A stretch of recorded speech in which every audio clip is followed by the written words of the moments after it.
Pada video kali ini, saya akan menjelaskan materi mengenai kesiapan penyelenggaraan pendidikan inklusi.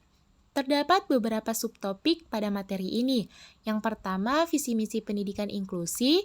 Kedua, tujuan pendidikan inklusi. Ketiga, konsep pendidikan inklusi di sekolah dasar. Keempat, kurikulum pendidikan inklusi di sekolah dasar. Kelima, fasilitas pendidikan inklusi. Dan yang keenam, pengembangan program pendidikan inklusi. Untuk lebih jelasnya, yuk simak video ini. Yang pertama, visi misi pendidikan inklusi. Visi pendidikan inklusi menciptakan sistem pendidikan yang dapat menjangkau seluruh peserta didik, termasuk mereka yang memiliki kebutuhan khusus untuk memperoleh pendidikan yang bermutu dan berkelanjutan.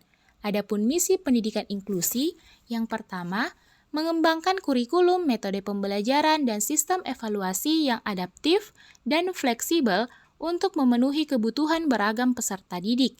Kedua, menyediakan sarana dan prasarana pendidikan yang aksesibel dan ramah bagi semua peserta didik, termasuk mereka yang memiliki kebutuhan khusus. Yang ketiga, meningkatkan kompetensi dan kualifikasi guru dalam mengelola kelas inklusi dan memberikan dukungan yang tepat bagi peserta didik berkebutuhan khusus. Dan yang keempat, membangun kemitraan yang erat antar sekolah, keluarga, dan masyarakat untuk mendukung keberhasilan pendidikan inklusi. Selanjutnya, kita beralih ke materi kedua, yaitu tujuan pendidikan inklusi. Jadi, tujuan pendidikan inklusi terbagi menjadi dua lagi, yaitu ada tujuan umum dan ada tujuan khusus.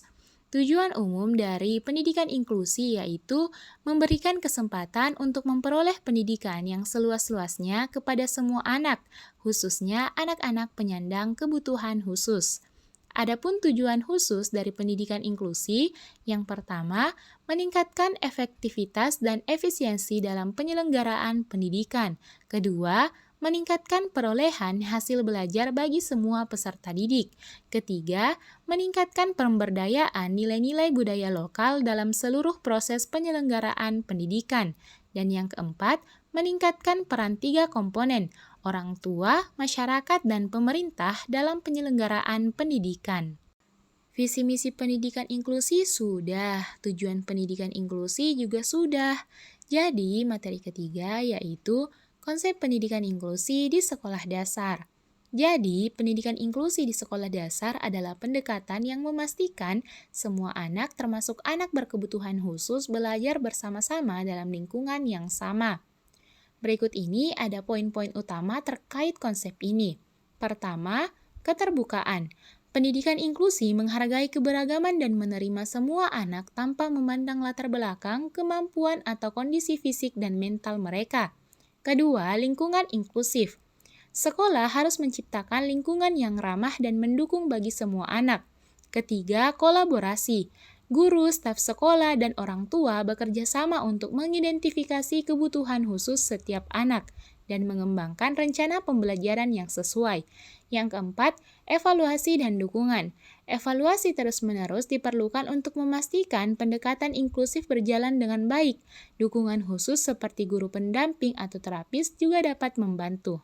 Pembahasan selanjutnya dan yang tak kalah menarik adalah kurikulum pendidikan inklusi di sekolah dasar. Jadi, kurikulum pendidikan inklusi di sekolah dasar merupakan kurikulum yang dirancang untuk memenuhi kebutuhan individu setiap anak, termasuk anak yang berkebutuhan khusus. Kurikulum ini harus fleksibel dan dapat disesuaikan dengan berbagai tingkat kemampuan, minat, dan gaya belajar anak. Nah, ada beberapa prinsip-prinsip pengembangan kurikulum pendidikan inklusi di sekolah dasar, yaitu berpusat pada anak, berorientasi pada hasil belajar, relevan dengan kehidupan, kontekstual, dan berkelanjutan. Nah, ada juga komponen-komponen kurikulum pendidikan inklusi di sekolah dasar. Yang pertama itu ada kurikulum inti. Jadi, kurikulum inti ini memuat materi pembelajaran dasar yang wajib dipelajari oleh semua anak. Ada juga kurikulum tambahan yang memuat materi pembelajaran yang dapat dipilih oleh sekolah atau orang tua sesuai dengan kebutuhan, minat, dan kemampuan individu setiap anak. Dan yang terakhir ada layanan pendidikan individual. Layanan pendidikan individual merupakan layanan pendidikan yang dirancang khusus untuk memenuhi kebutuhan individu ABK. Layanan ini dapat berupa layanan bimbingan belajar, terapi, atau layanan lainnya. Materi selanjutnya yang tak boleh terlupakan yaitu fasilitas pendidikan inklusi. Fasilitas pendidikan inklusi di sekolah dasar merupakan sarana dan prasarana yang dibutuhkan untuk menunjang pelaksanaan pendidikan inklusi. Fasilitas ini harus dirancang dan disediakan untuk memenuhi kebutuhan individu setiap anak, termasuk anak berkebutuhan khusus. Jenis-jenis fasilitas pendidikan inklusi di sekolah dasar terbagi menjadi dua, ada fasilitas umum dan ada fasilitas khusus. Fasilitas umum mencakup ruang kelas, toilet, perpustakaan, lapangan olahraga, dan ruang makan. Sedangkan untuk fasilitas khusus mencakup ruang terapi, ruang bimbingan belajar, ruang konsultasi, alat bantu belajar, dan media pembelajaran. Materi yang tak kalah menarik juga dan sekaligus menjadi materi penutup dalam video kali ini yaitu pengembangan program pendidikan inklusi di sekolah dasar. Jadi, pengembangan program pendidikan inklusi di sekolah dasar merupakan proses yang berkelanjutan yang melibatkan berbagai pihak, termasuk guru, kepala sekolah, orang tua, dan masyarakat. Program ini harus dirancang dan dilaksanakan dengan mempertimbangkan kebutuhan individu setiap anak, termasuk anak berkebutuhan khusus.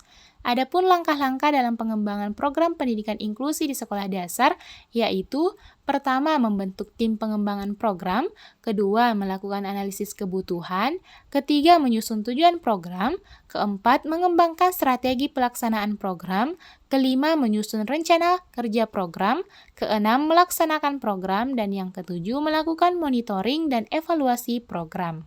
Itu tadi pemaparan materi dari saya. Semoga apa yang saya sampaikan tadi dapat bermanfaat bagi kita semua yang mendengarkannya.